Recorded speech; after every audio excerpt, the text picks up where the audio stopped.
For the avoidance of doubt, the Simple Side does not provide investment, tax, or legal advice. As with any asset, the value of any asset class can go up or down, and there can be substantial risk that you lose your money buying, selling, holding, or investing in any asset. You should carefully consider whether trading or holding assets is suitable for you in light of your financial condition.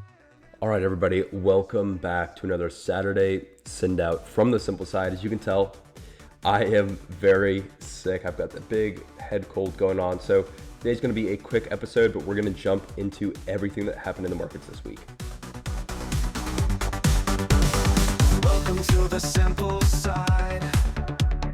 Market beating picks inside. There's no jargon and no time to waste. Join the Simple Side.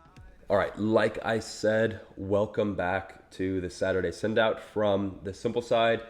This is, of course, my podcast / newsletter that goes out every weekend with updates on this week's market action, everything that happened, and things that we're seeing in the upcoming weeks. Like I said, I am feeling a bit under the weather, so I'm not going to go through and do the entire podcast today. I'm just going to do a quick snippet about everything that's going on, and hopefully we'll be back in full force next week.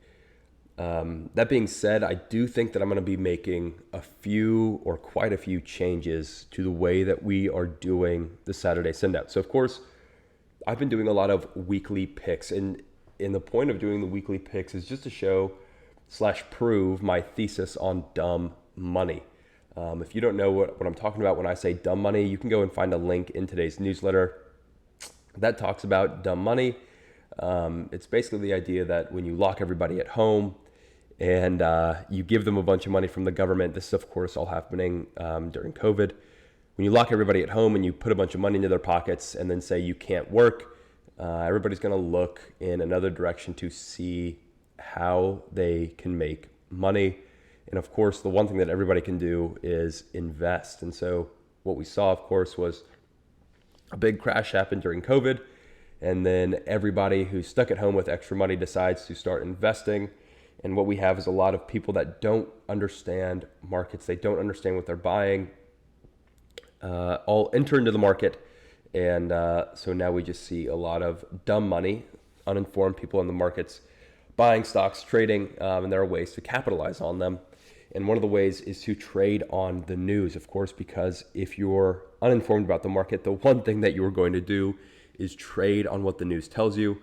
A weathered investor, a weathered investor knows that what the news media tells you is not always very accurate. Their job is to sell news. That's how they make money. Their job is not to invest in stocks, but it's to sell news. And they do that by selling large amounts of fear and greed. And so that's how we've been capitalizing on our weekly picks, and they've done very well. I think they're going to continue to do well for the foreseeable future. But I am looking at phasing them out and focusing more on the long-term holdings of our portfolio.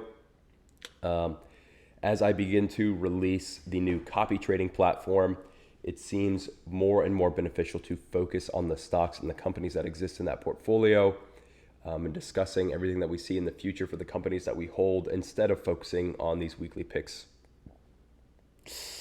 All right, so that's basically all I'm going to give you for this week. Of course, if you want to see what happened this past week in the markets, get some forward guidance, go and check out the newsletter at thesimpleside.substack.com.